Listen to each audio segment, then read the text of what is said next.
children are the very core, the very essence, the very beginnings of our being. And it's up to us to make sure that they are fed and healthy and groomed. And our ancestors have told us that it is up to us to respect and honor those children and think of them first. Actually, when the child is taken away, the purpose is no longer there, but the community is in flux and they don't know which way to go. So they took me and my brother away. And I look back and I seen my grandmother standing at the door and she was crying. Couldn't figure out why she was crying.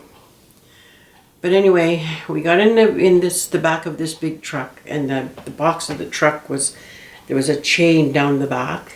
On one side was the girls and on this side was the boys. That was the day the love was severed. Any kind of a love I had in my heart, any kind of a love I had in my being was severed.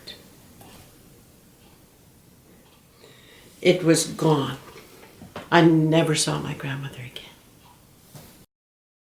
We were in the residential school for 10 years.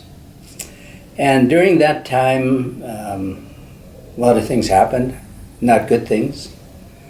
Residential school forced you not to speak your language. I had no contact with my First Nation, so I lost my language, lost my culture, lost all contact with my family and the band.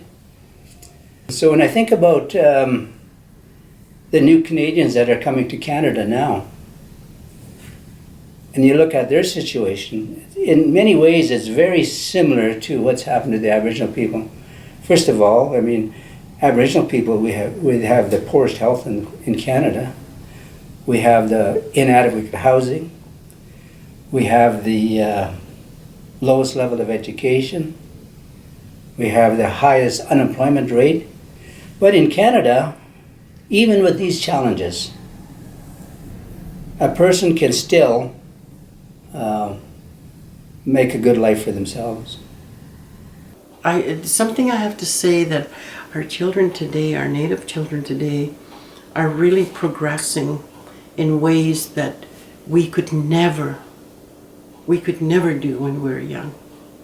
And these are young people in ages 18 to 25 that are going to colleges, universities, that are coming back as doctors and lawyers, and we know a lot.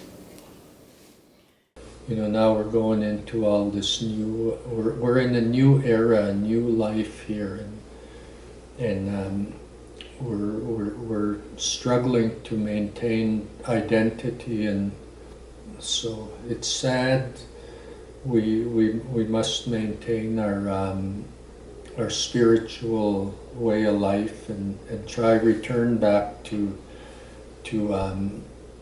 our natural way of life and utilize that, to live by that, to survive in this new world we're in now.